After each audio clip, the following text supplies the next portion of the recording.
رات کا وقت تھا۔ گاؤں کی قبرستان میں ہو کا عالم تھا۔ ہوا کے جھونکے درختوں کے پتوں سے ٹکرا کر ایک خوفناک سناٹا بکھیر رہے تھے۔ پورے گاؤں میں مشہور تھا کہ قبرستان میں ایک پرانی قبر ہے جس کے متعلق لوگ کہتے تھے کہ وہاں دفن شخص کی لاش کبھی چین سے نہیں سو سکی۔ حسن، ایک نوجوان جسے مافوق الفطر باتوں پر یقین نہیں تھا، دوستوں کے چیلنج پر رات کو اکیلا قبرستان گیا۔ اس کے ہاتھ میں ایک ٹارچ اور جیب میں تیز چھری تھی۔ اس کا ارادہ تھا کہ وہ سب کو غلط ثابت کرے گا۔ جب وہ قبرستان کے بیچوں بیچ پہنچا تو اس کی نظر اس پرانی قبر پر پڑی۔ قبر کی مٹی کچھ ہلکی ہلکی سی اکھڑی ہوئی لگ رہی تھی۔ حسن نے جیسے ہی قریب جا کر زمین پر ہاتھ رکھا، مٹی لرزنے لگی۔ اچانک قبر سے ایک ہولناک آواز آئی، جیسے کوئی کراہ رہا ہو۔ حسن کا دل زور زور سے دھڑکنے لگا، مگر وہ ہمت کر کے وہیں بیٹھا رہا۔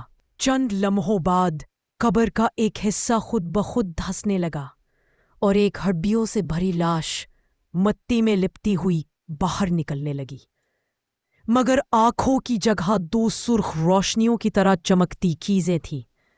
حسن نے پیچھے ہٹنے کی کوشش کی، مگر اس کے پیر زمین میں جیسے جکڑ گئے۔ لاش نے ایک ہاتھ فضا میں بلند کیا اور بھاری آواز میں بولی، مجھے چین سے دفن نہیں کیا گیا۔ میرے قاتل ابھی زندہ ہے اور تم ان کی نسل سے ہو۔ یہ سنتے ہی حسن کی چیخ نکل گئی، اس کی ٹارچ گر گئی اور ہر طرف اندھیرا چھا گیا۔ جب گاؤں والے صبح قبرستان پہنچے تو حسن بے ہوش پڑا تھا۔ اس کی زبان بند تھی اور چہرہ سفید۔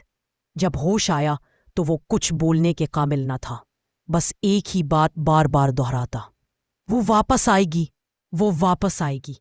اس دن کے بعد حسن کبھی ٹھیک نہ ہو سکا، اور وہ پرانی قبر آج بھی ویسی ہی ہے، سنسان، خاموش، لیکن ہر رات کوئی نہ کوئی قبر سے نکلنے کی آواز سنتا ہے۔